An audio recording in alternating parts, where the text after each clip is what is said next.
नमस्कार साथियों, मैं प्रमोद उपाध्याय बाल विद्या मंदिर senior secondary school Tripura Nagaur के ई लर्निंग पोर्टल पर आपका हार्दिक स्वागत करता हूं। पिछले वीडियो में अपन पढ़ते आ रहे हैं कक्षा 6 में विषय हिंदी अध्याय 10 झांसी की रानी कविता, जिसका आज के वीडियो में अपन भाग 10 लेते हैं जिसमें लिखा हुआ है कि किस प्रकार अंग्रेज़ों ने भारत पर आक्रमण करके और भारत को अपने अधीन कर लिया था। कई राज्य उन्होंने अपने अधिकार क्षेत्र में कर लिए थे, तो उससे भारतीय जो लोग थे बहुत ही परेशान हो गए, क्योंकि अंग्रेज़ों ने अपनी नीति का प्रचलन कर दिया और अपनी नीति के अनुसार, नियम के अनुसार लोगों पर अंकुश लगाते थे। तो इसलिए भारतीय लोग अंग्रेज़ों के इस अत्याचार से बहुत ही दुखी हुए और आहत हुए, और उनको कई बार अंग्रेज़ों से अपमान भी सहन करना पड़ा। तो इस तरीके से भारतीय लोग बहुत ही तंग आ चुके थे अंग्रेज़ों से। तो फिर अंग्रेज़ों के विरोध में इन्होंने किस प्रकार से जागरूकता अपने मन में लाए, तो वो इस कविता के अंश में बताया गया है। तो आइए पढ़ते हैं। कुटिया में थी विषम वेदना, यानी भारत के जो लोग थे जो झोंपड़ियों में रहा करते थे, उनके अंदर विषम वेदना यानी बहुत अत्यधिक पीड़ा वो सह रहे थे। अंग्रेज़ों द्वारा दी जा रही पीड़ाओं को, अत्याचारों को वो सहन करते जा रहे थे। तो कुटियों में थी विषम वेदना, महलों में आहत अपमान, और अंग्रेज़ों के इस कूटनीति के कारण जो महलों में जितने भी राजा महाराजा रहा करते थे वो भी अपने आप को अपमानित महसूस कर रहे थे। अंग्रेज़ों ने किस प्रकार उनको अपमानित किया, तो उससे उनको बहुत ही चोट लगी, दिल पर चोट लगी, जिसके कारण वो अंग्रेज़ों से परेशान हो गए थे। वो अपने आप को अपमान महसूस कर रहे थे। वीर सैनिकों के मन में था अपने पुरखों का अभिमान। वीर सैनिक जो थे, झांसी के जो वीर सैनिक थे, उनके मन में भी ये भाव आ गए कि किस प्रकार अंग्रेज़ों द्वारा जो अत्याचार हो रहे हैं, शोषण हो रहा है, तो हमारे जो पूर्वज थे, जो वीर योद्धा थे, उनका जो अभिमान था वो टूटता जा रहा है। तो उस अभिमान को हम टूटने नहीं देंगे, उनकी वीरता का अभिमान जो था उसको हम टूटने नहीं देंगे। ये वीर सैनिकों के मन में आ गया था कि हम भी अंग्रेज़ों के विरोध में खड़े होंगे और अपने पूर्वजों का जो अभिमान था, वीरता का अभिमान जो था, उसको हम नहीं बुलाएंगे।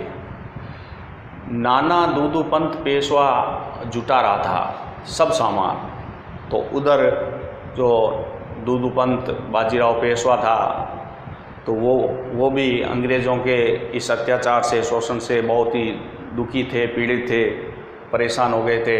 इसलिए उन्होंने अंग्रेज़ों के विरोध में युद्ध करने के लिए और उनको भारत से भगाने के लिए सब तरीके के सामान को वो जुटा रहे थे, ताकि हम अंग्रेज़ों से सामना करके और अपने भारत देश को अंग्रेज़ों से मुक्त करा सकें।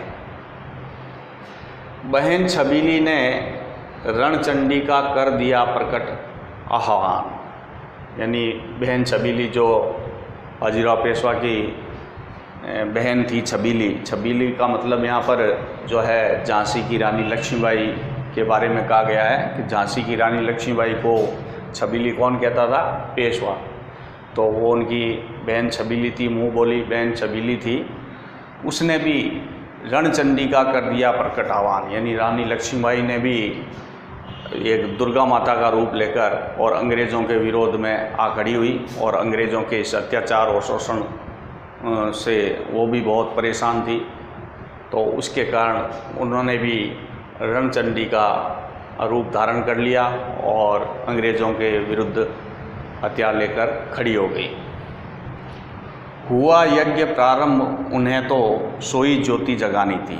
तो इस प्रकार जितने भी जो झोंपड़ियों में जो भारतीय लोग थे वो परेशान थे, पीड़ित थे अंग्रेज़ों के शासन से, अंग्रेज़ों के अत्याचारों से, और राजा महाराजा जो थे वो भी अंग्रेज़ों द्वारा जो उनको अपमान दिया जा रहा था उससे भी उनको बहुत दुखी थे वो। और वीर सैनिक के मन में भी अपने पूर्वजों का जो वीरता का अभिमान था उसको भी वो अभिमान को रखना चाहते थे, इसलिए उनके मन में भी अंग्रेज़ों के विरोध में मन में भाव आ गए। तो इस तरीके से सभी के मन में इस प्रकार अंग्रेज़ों के विरोध में जो भाव आए उसके कारण अंग्रेज़ों का सामना करने के लिए उन्होंने कई ऐसे लोगों के अंदर जो सोई हुई ज्योति थी उसको जगाने का प्रयास किया। यानी हुआ यज्ञ प्रारंभ, यानी अब अंग्रेज़ों के विरोध में युद्ध प्रारंभ होने के लिए सारे तैयारियां कर ली गई और यज्ञ प्रारंभ हुआ। उन्हें तो सोई ज्योति जगानी थी। जो भारतीय लोग सुसुप्त हो गए थे, निष्क्रिय हो गए थे, अंग्रेज़ों के इन अत्याचारों से, शोषण से कमज़ोर पड़ गए थे, उनके मन में भी ज्योति, यानी उनके अंदर भी अंग्रेज़ों के इस अत्याचार से, शोषण से दूर करने के लिए उनके अंदर भी एक जागरूकता जगाई। बुंदेले हरबोलों के मुँह हमने सुनी कहानी थी। तो बुंदेलखंड के लोग इस प्रकार की जो कहानी है वो हमें सुनाते हैं, और बुंदेलखंड के लोग जो हर हर महादेव का नारा लगाते थे उनके मुंह से हमने इस प्रकार की कहानियों को सुना है। खूब लड़ी मर्दानी वह तो झांसी वाली रानी थी।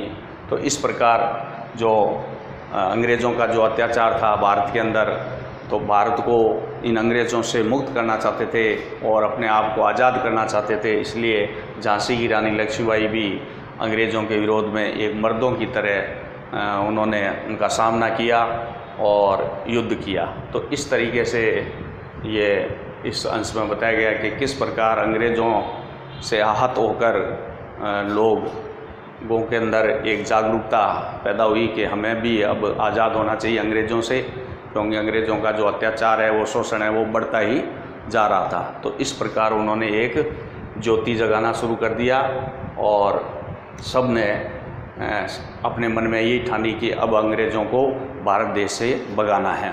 तो इस तरीके से इस कविता के अंश में ये बताया गया है। आज की वीडियो में उसी कविता का 11वां अंश लेते हैं। इस कविता के अंश में बताया गया है कि किस प्रकार अंग्रेज़ों के अत्याचारों से, जुल्म से जो भारतीय राजा महाराजा थे वो बहुत ही मतलब जागरूक हो गए कि किस प्रकार हमें भारत को इस अंग्रेज़ों से छुटकारा दिलवाना है भारत को। तो उनके हृदय में एक ज्वाला फूट पड़ी जिससे वह चारों तरफ फैल गई और लोगों के अंदर एक जागरूकता रूपी चिंगारी जाग उठी। उससे धीरे धीरे सभी भारत के जितने भी क्षेत्र थे जहाँ पर अंग्रेज़ों का अधिकार था उन सभी में इस आज़ादी की लपटें फैल उठी। तो वही बात इसमें बताई गई है। तो पढ़ते हैं। महलों ने दी आग, झोंपड़ी ने ज्वाला सुलगाई थी। महलों ने दी आग, झोंपड़ी ने आग ज्वाला सुलगाई थी। ये स्वतंत्रता की चिंगारी अंतरतम से आई थी। झांसी चेती, दिल्ली चेती, लखनऊ लपटें छाई थी। मेरठ, कानपुर, पटना ने भारी धूम मचाई थी। जबलपुर, कोल्हापुर में भी कुछ हलचल उकसानी थी। बुंदेले हरबोलों के मुँह हमने सुनी कहानी थी। खूब लड़ी मर्दानी वह तो झांसी वाली रानी थी। तो इस प्रकार से ये जो कविता का अंश है इसमें यही बताया गया है कि किस प्रकार भारतीय लोगों के मन में एक ज्वाला फूट पड़ी देश को आज़ाद कराने के लिए, अंग्रेज़ों से युद्ध करने के लिए।